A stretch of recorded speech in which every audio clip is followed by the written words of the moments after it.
ఆదికాండము 13వ అధ్యాయము మొదటి వచనం నుంచి 18వ వచనం వరకు ఉన్న మొత్తం అధ్యాయాన్ని మనం ధ్యానిస్తాం. ఈ 12వ అధ్యాయంలో అబ్రహాం మనకి ఐగుప్తులో కనబడతాడు. చిట్ట చివరిగా ఐగుప్తులో కనబడతాడు. దేవుడు వాగ్దాన దేశంలో ఆయన ఉండవని చెప్పినా ఆయన అక్కడ ఉండకుండా అవిశ్వాసం వలన అవిధేయత చూపించి ఐగుప్తుకు వెళ్ళాడు. ఇది ఆయన చేసినటువంటి తప్పు. అయితే 13వ అధ్యాయంలో మరలా అబ్రహాం లేవడం, ఎంత కింద పడిపోయాడో మరలా అంత పైకి లేవడం అన్నది మనం చూస్తాం. అబ్రహాం జీవితంలో పదే పదే చూస్తాం. మనం ఆయన పైకి లేవడం చూస్తాం, కింద పడిపోవడం చూస్తాం, లేవడం చూస్తాం, పడిపోవడం చూస్తాం. అలా 13వ అధ్యాయంలో మరలా ఆయన మరొక్కసారి ఆయన పైకి, అంటే మనం ఎక్కడైతే ఆయన్ని రోల్ మోడల్గా తీసుకోవచ్చో అలాంటి స్థితిలో చూస్తాం 13వ అధ్యాయంలో. చూద్దాం ఒకసారి. అబ్రహాము తనకు కలిగిన సమస్తమును, తన భార్యను, తనతో కూడా ఉన్న లోతును వెంట పెట్టుకుని ఐగుప్తుల నుండి నెగెబునకు వెళ్ళెను.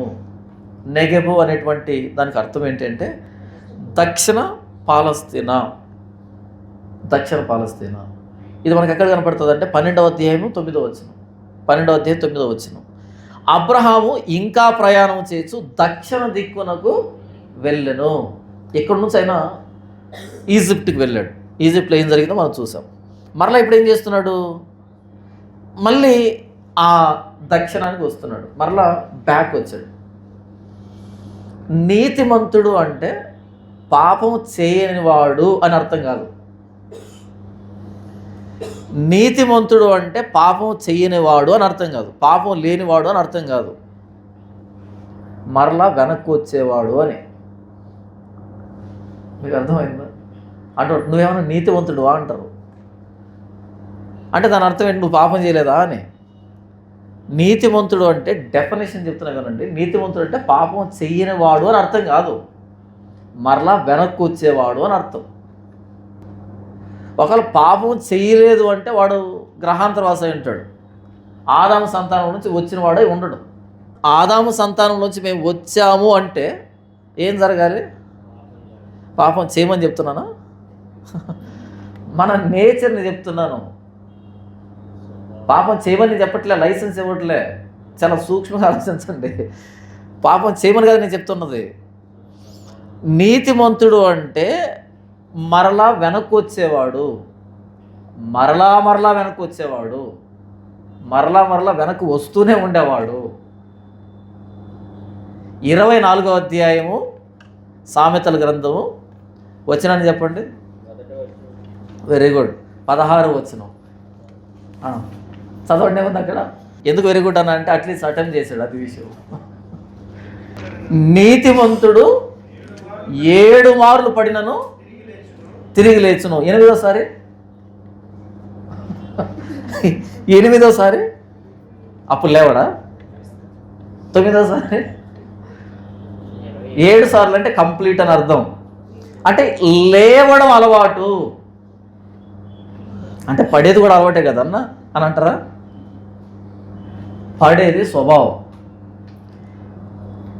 పడేది స్వభావం ఆదాము నుంచి వచ్చింది. లేవడం అన్నది నీతివంతుల లక్షణం. కూరుకుపోవడం అన్నది అది అనీతివంతుల లక్షణం.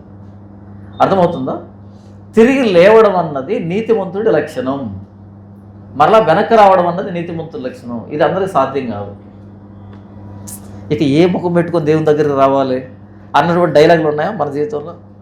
ఇక ఏ ముఖం పెట్టుకొని రావాలి దేవుని దగ్గర? కానీ అదే ముఖం పెట్టుకుంటా. కొత్త ముఖం ఎందుకు?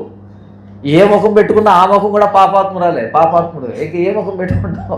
ముఖం పెట్టుకుంటే ఆయన మోసపోయే లక్షణం కాదు ఆయనది. ఓకే, ఈ ముఖం వేరే, ఈ ముఖం వేరే, ఇది చూస్తాడు ఆయన. ముఖాన్ని చూడ్డా అసలు. కాబట్టి ఆ డైలాగ్ వేయద్దు. ఏ ముఖం పెట్టుకొని రావాలంటే ముఖాన్ని చూడ్డా ఆయన. నీతిమంతుడు 7 మార్లు పడినా సరే తిరిగి లేస్తాడు. అంటే ఒకసారి పడ్డాడు, దేవుడు లేపాడు. రెండోసారి పడితే నీతిమంతుడేనా? ఎలా పడతావాలా? అసలు బుద్ధి ఉందా నీకు? బైబిల్ చదువుతున్నావా లేదా అని అనొచ్చు కదా మనం. అనొచ్చా? అనొద్దు.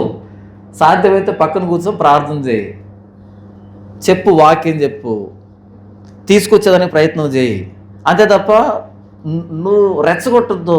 నీకు అసలు ఎలా చేసావు అసలు ఆ రేంజ్ బిల్డప్ ఇవ్వద్దు. రేపు నువ్వు కూడా వస్తావు అక్కడికి, కొంచెం ఆలస్యం అవుతుంది. నీతిమంతుడు 7 సార్లు పడినా అంటే 7 సార్లు పడతాడనే కదా అర్థము. 7 సార్లు అంటే 7 అన్నా 8 అని కాదా? పడేటువంటి లక్షణం ఉంది మనిషికి. పడమని చెప్పట్లేదు సుమా నేను, పడేటువంటి లక్షణం ఉంది. పడిన ప్రతిసారి లేవడం అనేది నీతిమంతుల లక్షణం. పడిన ప్రతిసారి లేవడం అనేది నీతిమంతుల లక్షణం.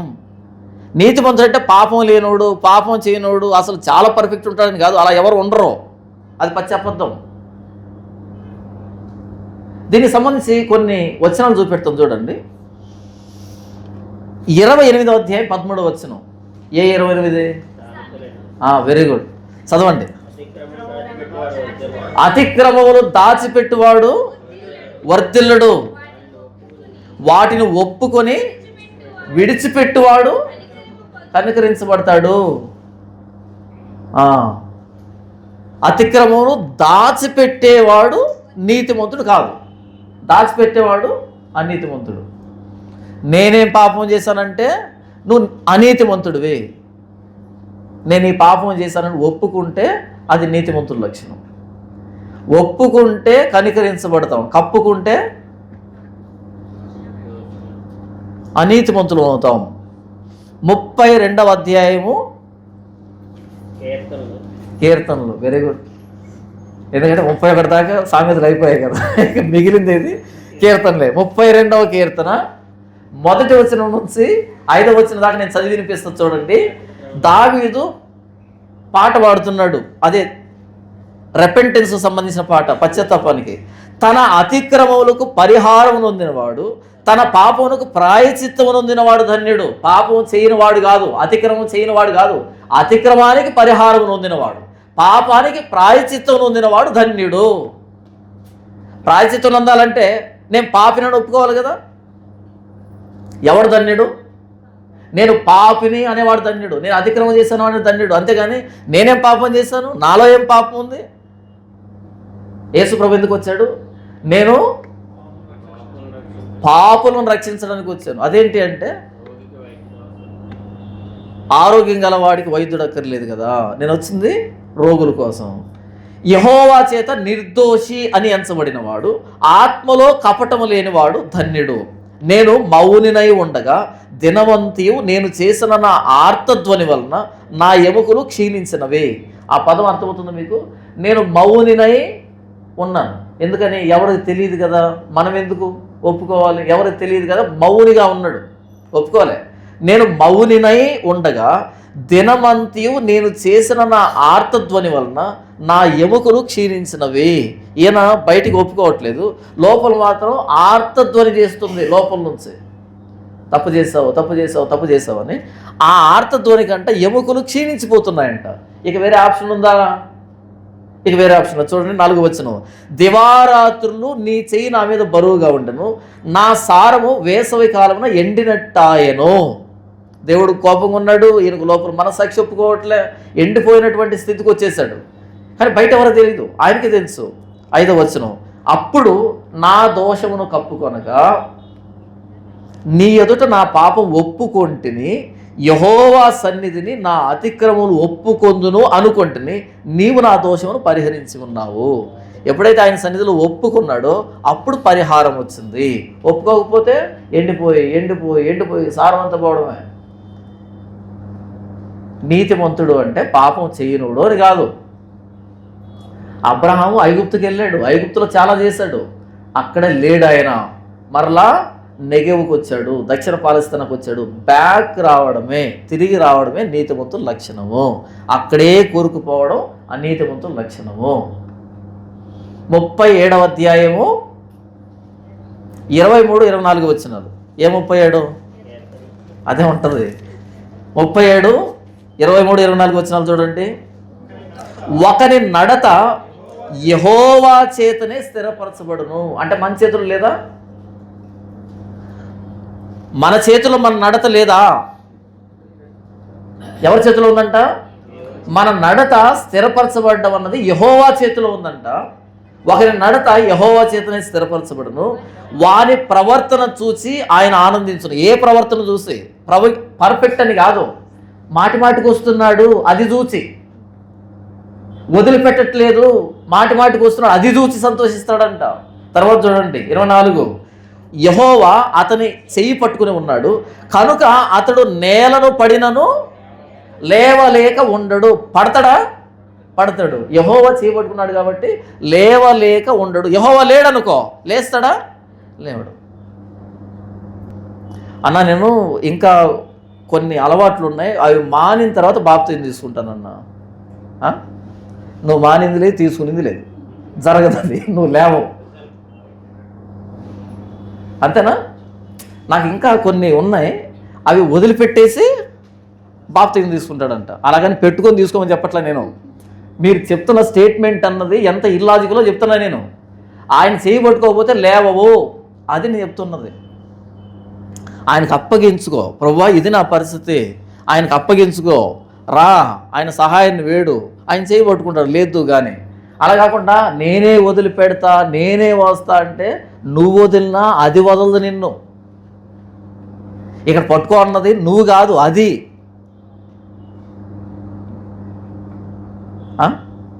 మీకు అర్థమవుతుంది నేను చెప్పేది?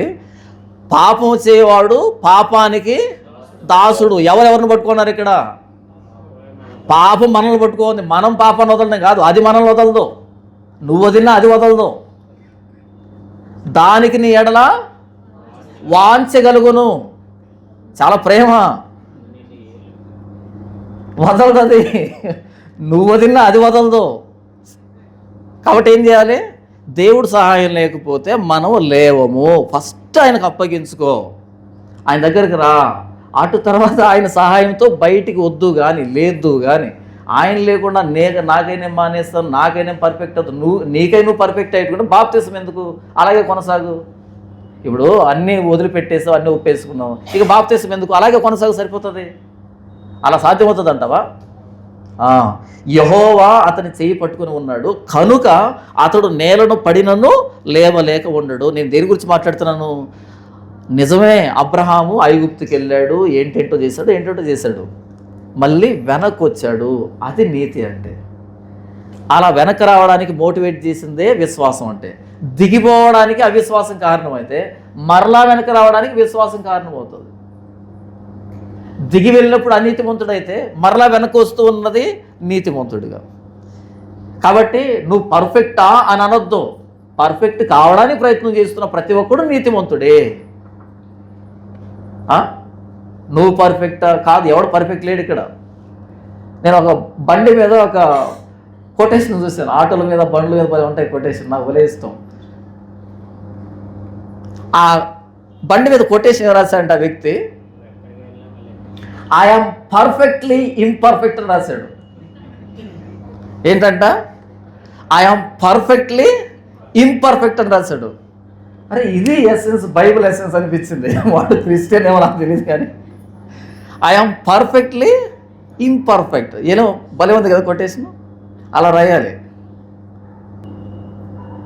యెహోవా అతను చేయబట్టుకున్నాడు కాబట్టి అతడు నేలను పడినను లేవలేక ఉండడు. మీకా గ్రంథము 7వ అధ్యాయము వచనం చెప్పండి. 8వ వచనం. మీకా గ్రంథం 7వ అధ్యాయము 8వ వచనం. నా శత్రువా నా మీద అతిశయపడవద్దు, నేను క్రింద పడినను తిరిగి లేతును, నేను అంధకారమందు కూర్చున్నాను, యెహోవా నాకు వెలుగుగా ఉండును. నేను యెహోవా దృష్టికి పాపము చేసి తిని కనుక ఆయన నా పక్షమున వ్యాజ్యమాడి నా పక్షమున న్యాయం తీర్చు వరకు నేను ఆయన కోపాగ్నిని సహింతును, ఆయన నన్ను వెలుగులోనికి రప్పించును, ఆయన నీతిని నేను చూచెదను. ఏం మాట్లాడుతున్నాడు? నా శత్రువా నా మీద అతిశయపడొద్దు. నేను ప్రస్తుతానికి చీకట్లోనే కూర్చున్నా, ఇది నా అంతం కాదు, మరలా ఆయన నన్ను వెలుగులో తీసుకుని వస్తాడు. ప్రస్తుతానికి నేను ఆయన కోపాగ్నిని సహిస్తున్నా, ఇది అంతం కాదు, మరలా ఆయన నన్ను బయటికి తీసుకొస్తాడు. దీన్ని నిరీక్షణ అంటాం. ఇది నీతిమంతులకు ఉంటుంది. పడడం ఫైనల్ కాదు, గేమ్ అయిపోలేదు.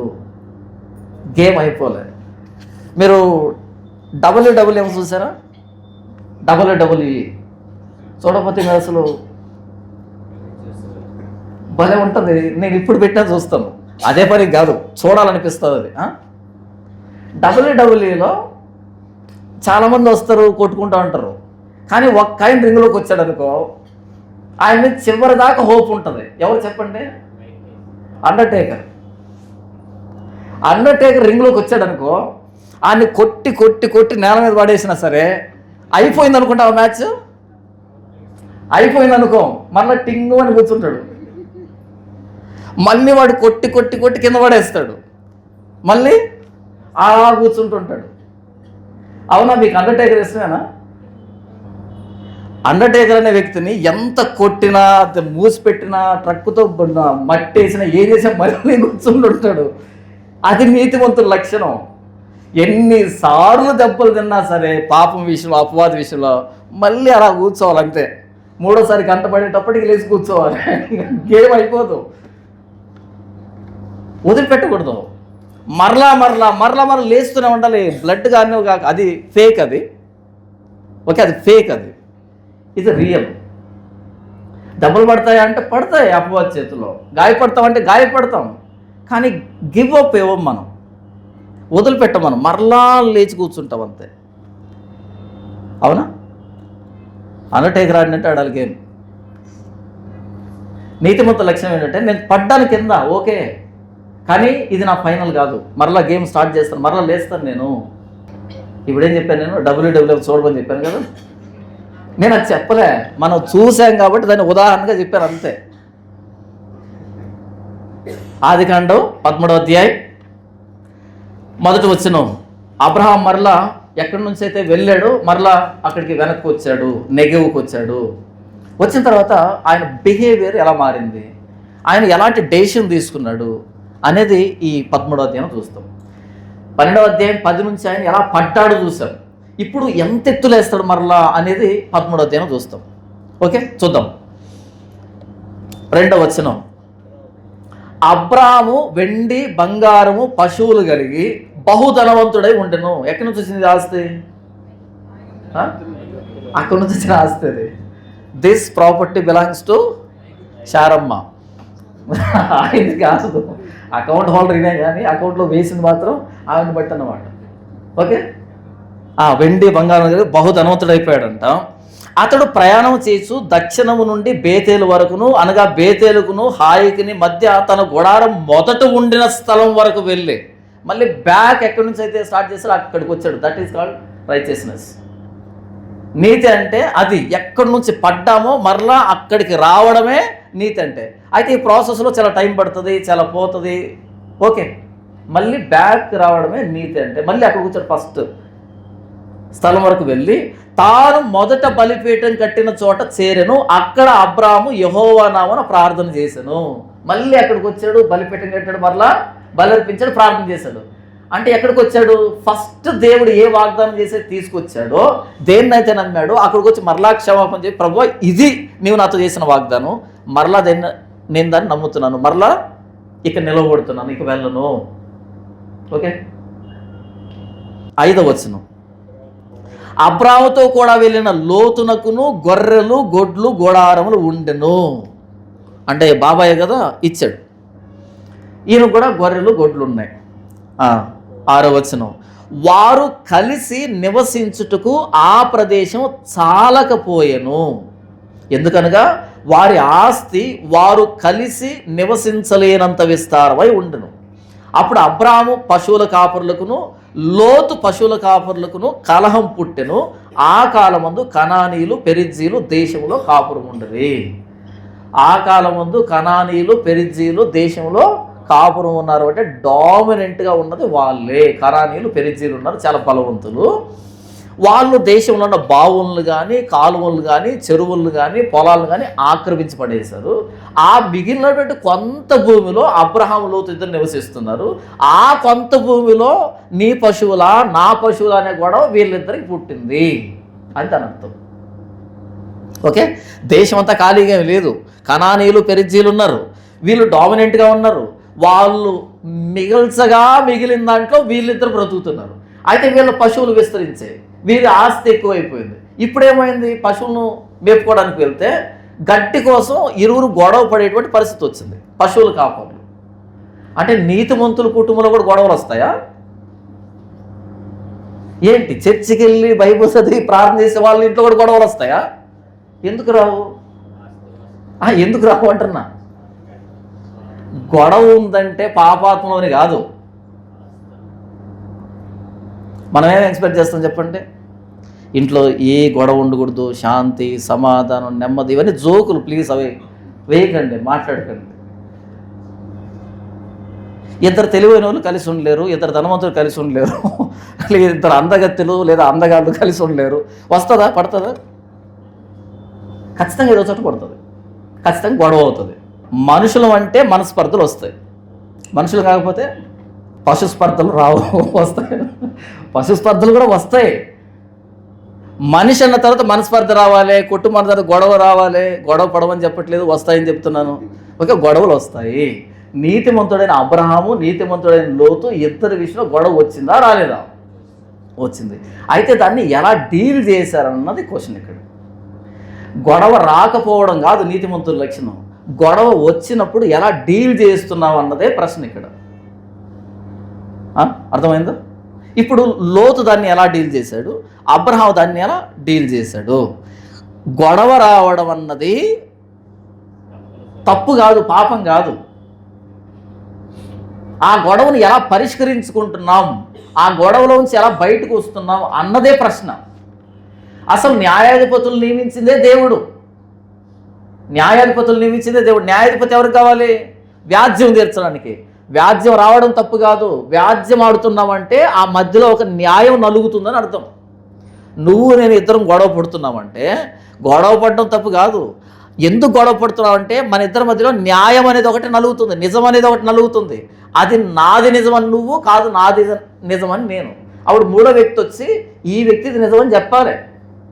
ఆ వ్యక్తి న్యాయాధిపతి అంటారు. జడ్జి మంచోడా చెడ్డాడా? నీకేం పని లేదా, ఇప్పుడు అన్ని గొడవలు వింటుంటావంటే గొడవలు వస్తుంటాయి. పోలీస్ స్టేషన్ మంచిదా చెడ్డదా? అది ఉంది కాబట్టి మనం మర్యాదగా బ్రతుకుతున్నాం, అది లేకపోతే కష్టం. మరి పోలీస్ స్టేషన్ ఏం చేస్తారు? ఆపరేషన్ చేస్తారా? పోలీస్ స్టేషన్ అవసరం. హాస్పిటల్ ఎంత అవసరమో పోలీస్ స్టేషన్ అంత అవసరం. కోర్టు అంత అవసరం. కోర్టుకి వెళ్ళి ప్రతివాడు చెడ్డోడు కాదు, పోలీస్ స్టేషన్కి వెళ్ళి ప్రతివాడు చెడ్డోడు కాదు. అక్కడ వెళ్ళి చెడ్డోడు కాదని నిరూపించుకొని బయటకు వస్తాడు అంతే. అర్థమైందా?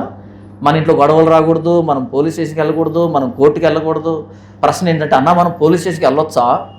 నువ్వే వెళ్ళాల్సిన అక్కర్లే, వాళ్ళే వస్తారు, వాళ్ళే తీసుకుని వెళ్తారు. అది ప్రశ్న. మరి అన్న మనం పోలీస్ స్టేషన్కి వెళ్ళొచ్చా క్రైస్తవులు అంటే, నువ్వు వెళ్ళొద్దు. అలా జీప్ వస్తుంది, ఎక్కించుకుంటా తీసుకుని వెళ్తుంది. ఓకే, నువ్వు వెళ్ళాల్సిన అక్కర్లేదు, నీకే పని ఉంటుంది అక్కడ. ఒకరోజు వ్యాజ్యం వస్తుంది, మన నెత్తి మీద పడుతుంది, పోవాల వద్దా అనే క్రిస్టియన్ నేను రానండి అంటే ముందు చెప్తారు, రాకపోతే ట్రీట్మెంట్ డిఫరెంట్గా ఉంటుంది. నీతిమంతుల కుటుంబంలో గొడవ ప్రారంభమైంది, అనివార్యం. గొడవ అన్నది అనివార్యం, మనస్పర్ధలు అనివార్యం, వస్తాయి. అయితే వాటిని ఎలా డీల్ చేస్తున్నాం?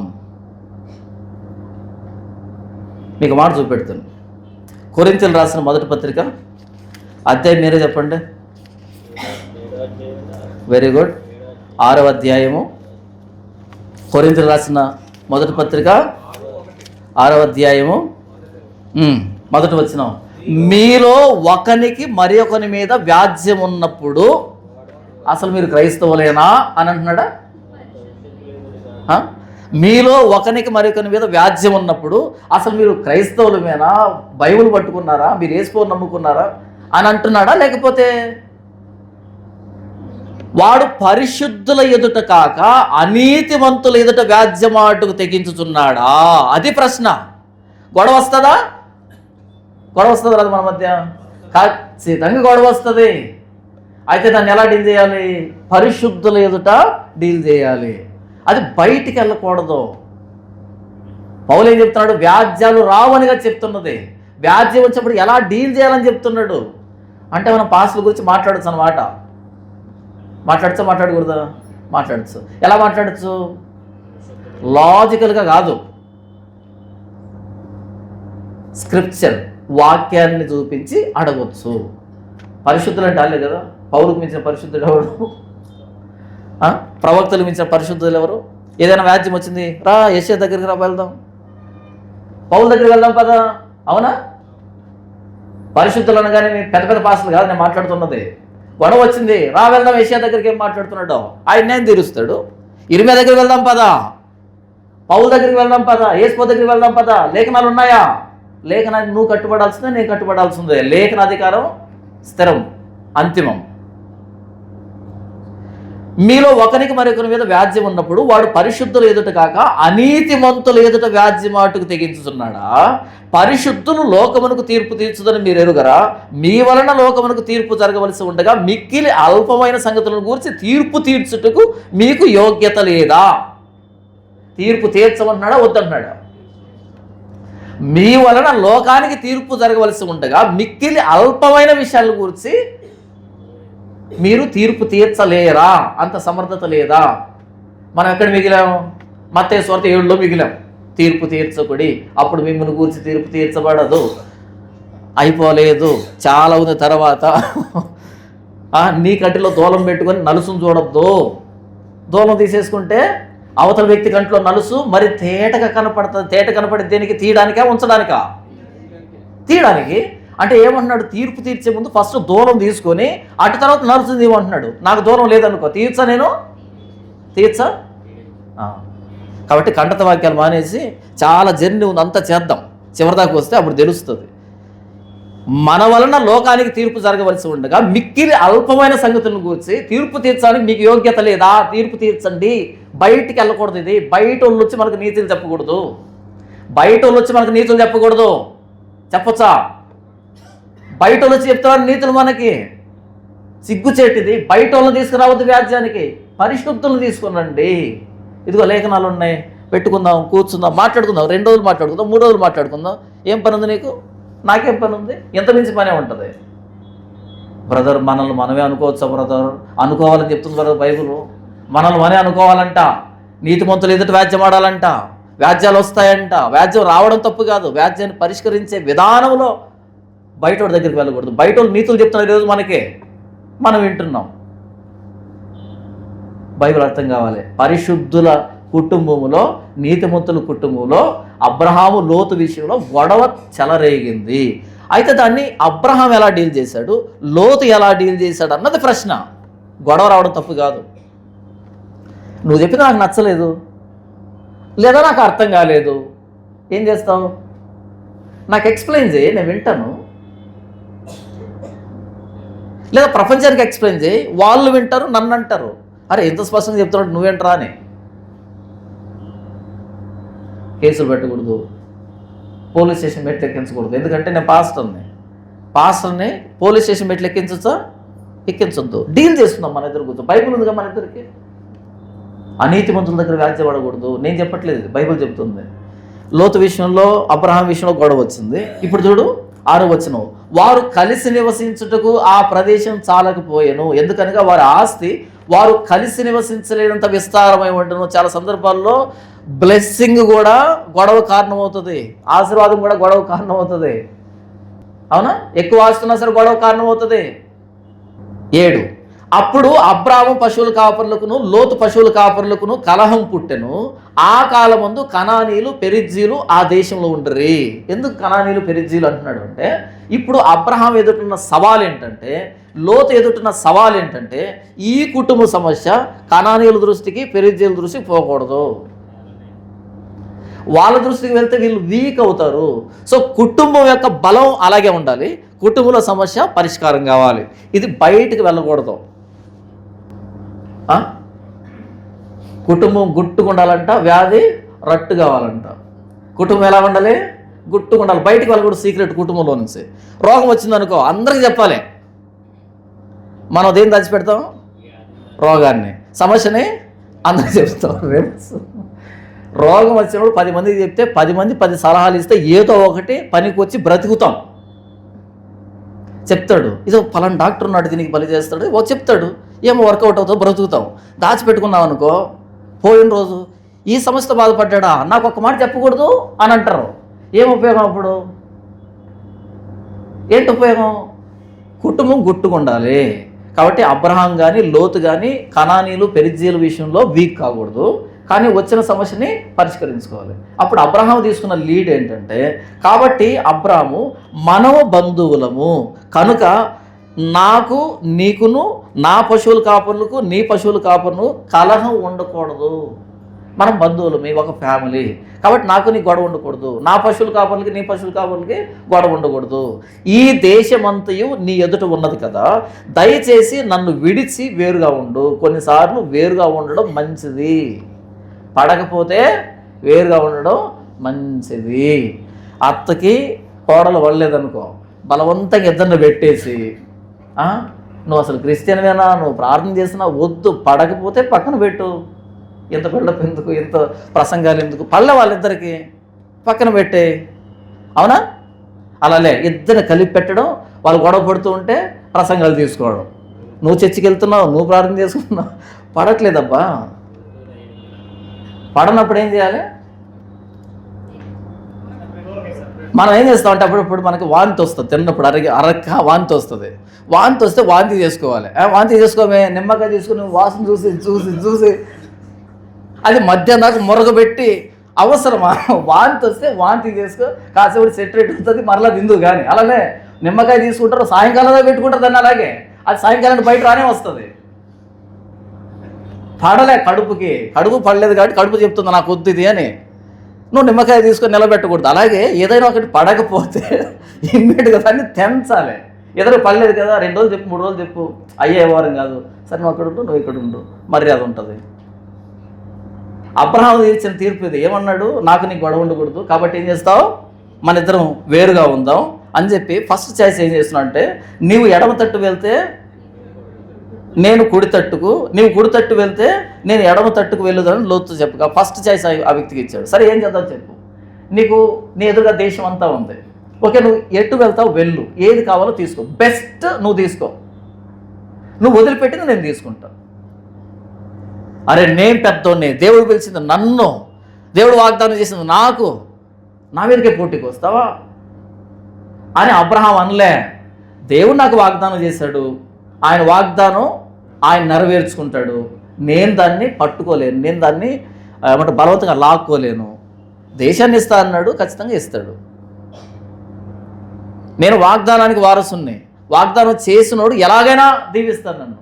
సో ఫస్ట్ చాయిస్ నీకే ఇస్తున్నా. నువ్వు కుడి తట్టు వెళ్తే నేను ఎడమ తట్టు వెళ్తాను, నువ్వు ఎడమ తట్టు వెళ్తే నేను కుడి తట్టు వెళ్తాను. అవతల వ్యక్తికి చాయిస్ ఇచ్చి నువ్వు ఎక్కడికి వెళ్ళాలంటున్నావు వెళ్ళు, నీకు వద్దనుకున్నది నేను తీసుకుంటాను. ఎందుకు?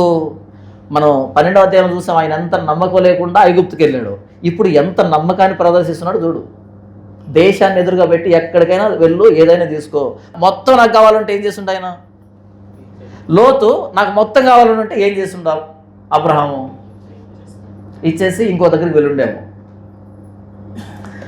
12వ అధ్యాయంలో ఏమో నమ్మకం లేకుండా ఐగుప్తుకి వెళ్ళాడు దేశాన్ని వదిలిపెట్టి, ఇక్కడేమో మొత్తం దేశాన్ని కొడుకు వరుస వ్యక్తికి వదిలిపెట్టి, ఓకే నీకు ఏం కావాలో తీసుకో, నీకు వద్దనుకున్నది నేను తీసుకుంటాను, ఎందుకంటే నేను వాగ్దానం చేయబడింది, నాకు వాగ్దానాన్ని దేవుడు నెరవేర్చడానికి సమర్థుడు. మరలా అంతెత్తులు వేస్తున్నాడు. గొడవ వచ్చినప్పుడు ఏం చేస్తాం? ఫస్ట్ చాయిస్ ఎవరికి ఇవ్వాలి? ఫస్ట్ చాయిస్ వాళ్ళకి ఇచ్చేయండి, అంతే. ఫస్ట్ చాయిస్ వాళ్ళకి ఇచ్చేసేయండి, సెకండ్ చాయిస్ మీరు తీసుకోండి. అల్టిమేట్గా దీవించే దేవుడు, అల్టిమేట్గా డెవలప్ చేసే దేవుడు. ఇది అబ్రహాం ఫార్ములా. 10వ వచనం, లోతు తన కన్నులెత్తి యోర్దాను ప్రాంతమంతటిని చూచెను, యెహోవా సొదొమ గొమొర్రా అను పట్టణములను నాశనము చేయకమునుపు సోయరుకు వచ్చు వరకు అదంతయు యెహోవా తోట వలెను ఐగుప్తు దేశం వలెను నీళ్లు పారు దేశమై ఉండెను. అలా యోర్దాను ప్రాంతాన్ని చూసినప్పుడు, యోర్దాన్ అంటే నీళ్లు పారుతుంటుంది కదా, ఎలా ఉందంటే యెహోవా తోట, ఏదేం తోట ఉన్నంత అందంగా కలకల్లాడిపోతుంది. ఐగుప్తు ఉన్నట్టుగా, నైల్ నది పరివాహ ప్రాంతం ఉన్నట్టుగా అంత సారవంతమైనటువంటి భూమిలాగా కనిపించింది లోతుకి. నిజమే, అలాగే ఉంది అది. కాకపోతే మనకు కనిపించేది అంతా మంచిది కాదు. All that glitters is not gold అని, మెరిసేదంతా బంగారం కాదు. అందం వెనకాల ప్రమాదం ఉండొచ్చు. అలా చేప గాలం వేస్తాం, ఆ చివరిలో ఎర్ర ఉంటుంది, భలే టెంప్టింగ్ ఉంటుంది దానికి. కానీ దాని వెనకాల గాలం ఉంది. మనకు కనిపించే దాని వెనకాల, అందం వెనకాల మన ప్రాణం తీసే ప్రమాదం ఉండొచ్చు. లోతు చూశాడు, నచ్చింది, నాకు ఈ ప్రాంతం కావాలి. ఒక్కసారి దేవుని అడుగుంటే బాగుండేమో. ప్రభువా నేను ఇక్కడ వెళ్ళాలనుకుంటున్నాను అనుంటే బాగుండేమో. దేవుని విచారించుంటే బాగుండేమో. ఒక బలిపీఠం కట్టి బలర్పించి విచారించుంటే బాగుండేమో. మరి అలా లేకుండా ఇది బాగుంది, నేను ఇక్కడికి వెళ్తాను, నా గొర్రెలు ఉన్నాయి, అక్కడ గడ్డి ఉంది, నేను అక్కడికి వెళ్తాను, అంతే చాయిస్ తీసుకున్నాడు, వెళ్ళిపోయాడు. కాబట్టి లోతు తనకు యోర్దాను ప్రాంతమంతటిని ఏర్పరచుకొని తూర్పుగా ప్రయాణం చేసెను. అట్లు వారు ఒకరినొకరు వేరైపోయిరి. అబ్రాము కనానులో నివసించెను. లోతు ఆ మైదానం ముందున్న పట్టణంలో ప్రదేశంలో కాపురం ఉండి సొదొమ దగ్గర తన గుడారం వేసుకొనెను. సొదొమ మనుషులు దుష్టులను, యెహోవా దృష్టికి బహు పాపులునై ఉండిరి. ప్రాంతం బాగుంది కానీ ప్రజలు బాగలేరు. ప్రాంతం బాగుంది కానీ ప్రజలు బాగలేరు. 14 లోతు అబ్రామును విడిచిపోయిన తరువాత యెహోవా, ఇదిగో నీ కన్నులెత్తి నీవు ఉన్న చోటు నుండి ఉత్తరపు తట్టు, దక్షిణపు తట్టు, తూర్పు తట్టు, పడమర తట్టు చూడుము. ఎప్పుడు దేవుడు మాట్లాడుతున్నాడు? మూడోసారి మాట్లాడుతున్నాడు దేవుడు. మూడోసారి ఎప్పుడు అంటే లోతు అబ్రామును విడిచి వెళ్ళిపోయిన తర్వాత. ఎందుకు ఈ పదప్రయోగం జరిగిందంటే దేవుడికి కావాల్సింది ఒక్క ఫ్యామిలీ, అబ్రహాం మాత్రమే కావాలి. అబ్రహాము, ఆయన భార్య అని శారా ఇద్దరే కావాలి. దేవుడు ఏమన్నాడు? నీ దేశాన్ని వదిలిపెట్టాలి, నీ బంధువులను వదిలిపెట్టాలి, నీ తండ్రి ఇంటి వారిని వదిలిపెట్టాలి. ఎవరున్నారు అంటుకొని? లోతు అంటుకొని ఉన్నాడు, తండ్రి ఇంటి వ్యక్తి అతుక్కొని ఉన్నాడు. కాబట్టి దేవుడికి స్పెసిఫిక్గా ఆ ఫ్యామిలీనే కావాలి. స్పెసిఫిక్గా వాళ్ళిద్దరే కావాలంటే లోతు వెళ్ళిపోవాలి. లోతు చెడ్డోడని కాదు, ఇక్కడ వాగ్దానం గురించి మాట్లాడుకుంటున్నాం, దేవుని ప్రణాళిక గురించి మాట్లాడుకున్నాం తప్ప లోతు చెడ్డోడని కాదు మాట్లాడుతుంది మనం. సో ఈయనతో ఆయన ప్రణాళిక స్థిరపరచాలనుకున్నాడు, నిబంధన స్థిరపరచాలనుకున్నాడు. కాబట్టి ఈయనకు అంటుకొని ఉన్నటువంటి లోతును కూడా సపరేట్ చేశాడు. ఇప్పుడు దేవుడు మాట్లాడుతున్నాడు, నీవు కుడి తట్టు, ఎడమ తట్టు, ఉత్తరం, దక్షిణం మొత్తం చూడు. 15వ వచనం, ఎందుకనగా నీవు చూచుతున్న ఈ దేశం అంతటిని నీకును నీ సంతానమునకు సదాకాలం ఇచ్చుదును. మొత్తం నీకు ఇవ్వబోతున్నాను. ఆ లోతు వద్దనుకున్నదంతా మొత్తం నీకు ఇవ్వబోతున్నాను. తర్వాత, మరియు నీ సంతానమును భూమి మీద ఉండు రేణువుల వలె విస్తరింపజేసేదను. ఎట్లనగా ఒకడు భూమి మీద నుండి రేణువులను లెక్కింపగలిగిన ఎడల నీ సంతానమును కూడా లెక్కింపవచ్చును. ఎంతమందిని ఇస్తాడంటే అప్పటికి పిల్లలు లేరు. నీ సంతానాన్ని ఇసుక రేణువులు ఎన్ని ఉంటాయో అంతగా విస్తరింపజేస్తాను. 17వ వచనం, నీవు లేచి ఈ దేశం యొక్క పొడుగున వెడల్పున దానిలో సంచరించుము, అది నీకు ఇచ్చేదనని అబ్రాముతో చెప్పాను. దేవుడు చెప్పాడు అబ్రాముతో, అబ్రాము మొత్తం నేను చూపించాను కదా, ఇటు ఉత్తరం, దక్షిణం, తూర్పు, పడవ అన్నీ చూపించాను కదా, ఏం చేస్తావు నువ్వు? మొత్తం అంతా అలా తిరుక్కొని రా, అంతా తిరుక్కొని రావాలి, నడుచుకుంటూ తిరుక్కొని రావాలి. అబ్రాహం తిరిగి ఉంటాడా? తిరిగి ఉంటాడు. మొత్తం ఆ కనుచూపు మేర ఆయనకి ఎంత భూమి కావాలని అనుకున్నాడు, దేవుడు ఎంత ఇవ్వాలనుకున్నాడు, ఆ మొత్తం సరిహద్దులు అంతా ఆయన తిరిగాడు. కొన్ని నెలలు బట్టి ఉంటుంది. ఇప్పుడు ఇశ్రాయేల్ దేశం అని ఏదైతే అంటున్నామో ఆ మొత్తం ల్యాండ్ ఆయన అలా తిరుక్కొని వచ్చాడు. ఎందుకని? ఫిజికల్గా అనుభవించు. ఇవ్వలేదు కదా, ఇస్తాను ఫ్యూచర్లో, ఇచ్చానని తిరుగు. ఇది ఇవ్వడానికి కొన్ని వందల సంవత్సరాలు పడుతుంది. ఇప్పుడు ఫిజికల్గా నువ్వు తిరుగుతూ ఇది నాది అంటూ తిరుగు. ఇది దేవుడు నాకు ఇచ్చాడని తిరుగు. మొత్తం తిరిగాడు. కొన్నిసార్లు కనపడదు, రిజల్ట్ కనపడదు, కానీ ఈరోజు మనం తిరగాల్సిందే, నడవాల్సిందే. కొన్నిసార్లు రిజల్ట్ ఉండదు, ఏం కనపడదు, కానీ రిజల్ట్ వచ్చినట్టుగా ప్రయాసపడాలి. ఎందుకంటే వాగ్దానం చేసినోడిని బట్టి మనం నమ్ముతున్నది రిజల్ట్ని కాదు, మనం నమ్ముతున్నది వాగ్దానం చేసినోడిని. ఆయన మాట తప్పనోడు. ఒక్కసారి మాట ఇచ్చాడు అంటే అది నెరవేరుతుంది. సున్న కానీ పొల్లు కానీ తప్పిపోదు. భూమి ఆకాశాలు గతించొచ్చేమో కానీ ఆయన మాట తప్పిపోదు. కాబట్టి మన ధైర్యం ఆయన. పరిస్థితి కాదు, ఫలితం కాదు, మన ధైర్యం ఆయన.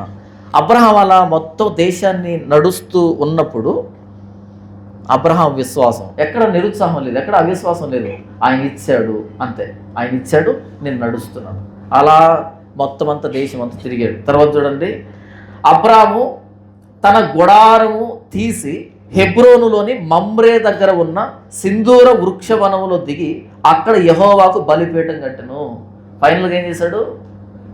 అలా తిరిగి తిరిగి తిరిగి ఒక చోటుకు వచ్చాడు. ఆ ప్లేస్ పేరు సింధూర వనం. అది మమ్రే దగ్గర ఉంది, హెబ్రోన్ దగ్గర ఉంది.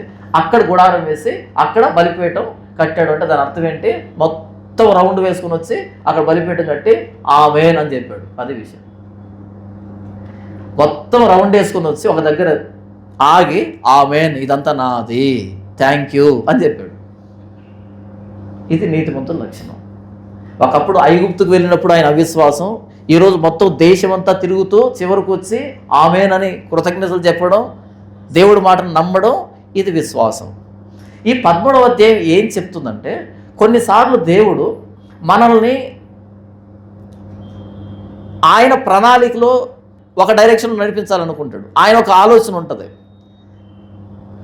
ఆ ఆలోచనకి పక్కన లింకులు ఏమైనా ఉంటే మొత్తం అన్ని ఊడదీస్తాడు.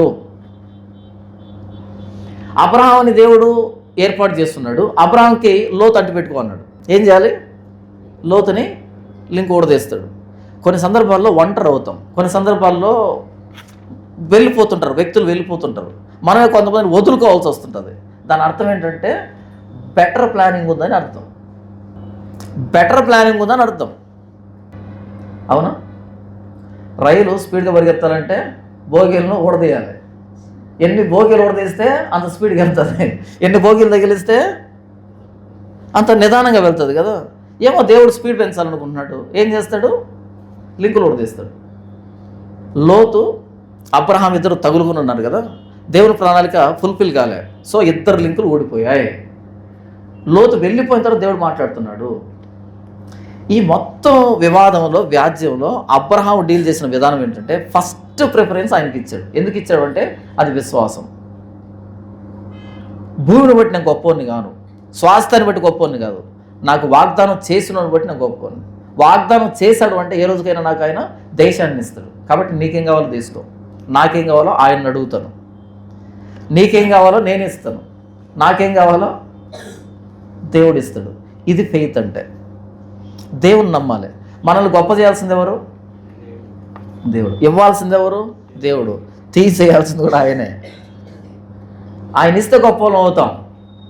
యెహోవా ఆశీర్వాదము ఐశ్వర్యమునిచ్చును, అది నరుల కష్టం వలన ఎక్కువ కాదు.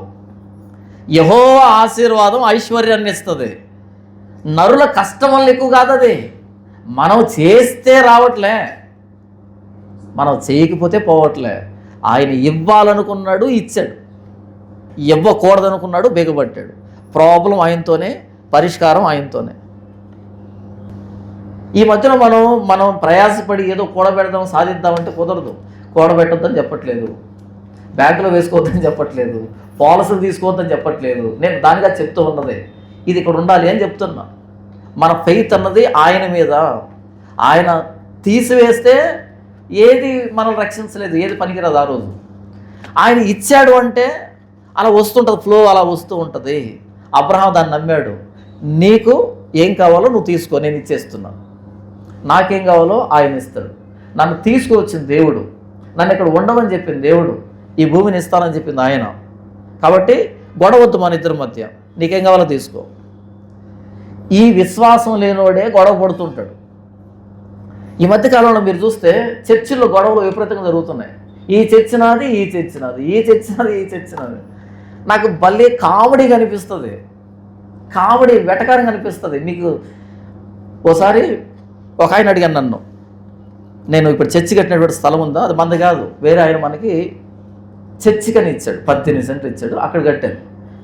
అయితే రిజిస్ట్రేషన్ చేయలే, నేను రిజిస్ట్రేషన్ చేయలే. ఒక ఆయన చెప్పాను నాకు, ఏమనంటే, అన్న ఈరోజు పరిచయాలు బాగున్నాయి, ఈరోజు పరిచయాలు బాగున్నాయి, ఒకనొక రోజు పరిచయాలు చెడిపోవచ్చు, ఆ రోజు ఇక్కడి నుంచి వెళ్ళిపో అని ఆయన అంటే ఏం చేస్తావన్నా, రిజిస్ట్రేషన్ చేయి అన్నాడు. నేను చెప్పాను, ఒకవేళ ఆ రోజు ఆయన వెళ్ళిపో అంటే ఇంకో మాట మాట్లాడుకుని వెళ్ళిపోతాను అని చెప్పాను. ఎందుకని? వెళ్ళిపో అంటున్నాడంటే ఇంకో చోట పరిచయం స్టార్ట్ చేయని చెప్తున్నాడని. ఎవరు? ఈయన కాదు, ఆయన.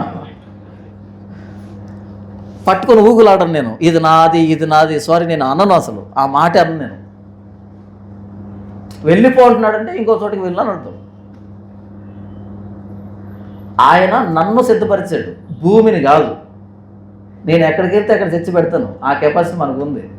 ఇంకేంటి ఇక్కడ పట్టుకుని ఊగులాడడం? మీకు చిన్న ఉదాహరణ చెప్తాను.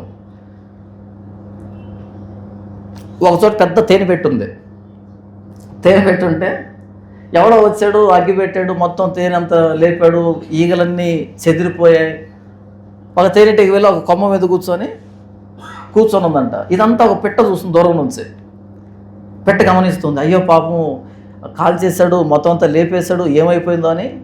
ఆ ఒక చిన్న తేనెటిగా కొమ్మ మీద కూర్చోంటే అక్కడికి వెళ్ళింది ఓదారుద్దామని, పరామర్శిద్దామని. ఆ దగ్గరికి వెళ్తే అది పాట పాడుతుందంట. ఆ తేనెటిగా విజిల్ చేసుకుంటూ పాట పాడుతుందంట.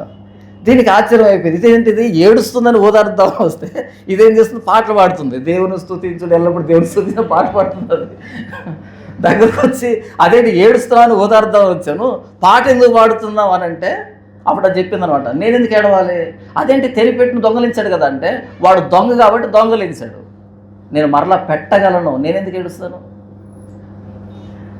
నేను పెట్టగలను, నేను ఎందుకు ఏడుస్తాను? ఇంకో చోటుకి వెళ్తాను, కాసేపు ఉండి రెస్ట్ తీసుకుంటాను కొమ్మ మీద, ఇంకో చోటుకి వెళ్తాను, అగైన్ మళ్ళీ పెడతాను. దాన్ని పెట్టే టాలెంట్ నా దగ్గర ఉంది, వాడి దగ్గర లేదు కాబట్టి దొంగలించాడు. పెట్టే టాలెంట్ నా దగ్గర ఉంది, అగైన్ మరలా స్టార్ట్ చేస్తాను. నీకు ఆ టాలెంట్ ఉంటే ఎందుకు ఏడవడం, ఎందుకు కోర్టుకి వెళ్ళడం, ఎందుకు గింజుకోవడం? నిజంగా చెప్తున్నాను, ఎవడైనా హ్యాండ్ ఇచ్చి ఇక్కడి నుంచి వెళ్ళిపో అంటే కనుక రెండో మాట మాట్లాడను. ఎందుకని? తేనెటికి బాధపడదు కదా. దేవుడు అన్నాడు, కేరీతి వాగు దగ్గరికి వెళ్ళు. ఎస్, వెళ్తాను ఆయన అన్నాడు.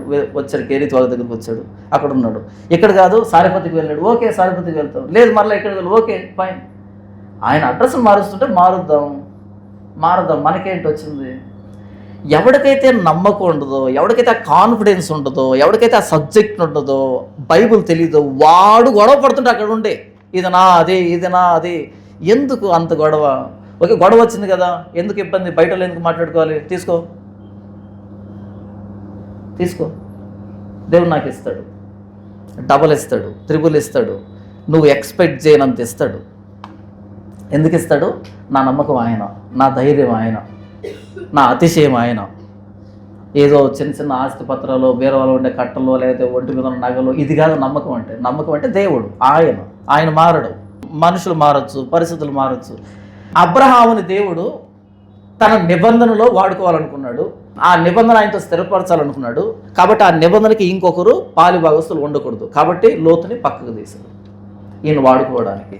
మనం ఒంటరి అవుతున్నామంటే, మన దగ్గర నుంచి వెళ్తున్నారు అంటే దాని అర్థం ఏంటంటే ఇంకా స్పీడ్గా పరిగెత్తాలని, ఆయన ప్రణాళిక వేరే ఉందని.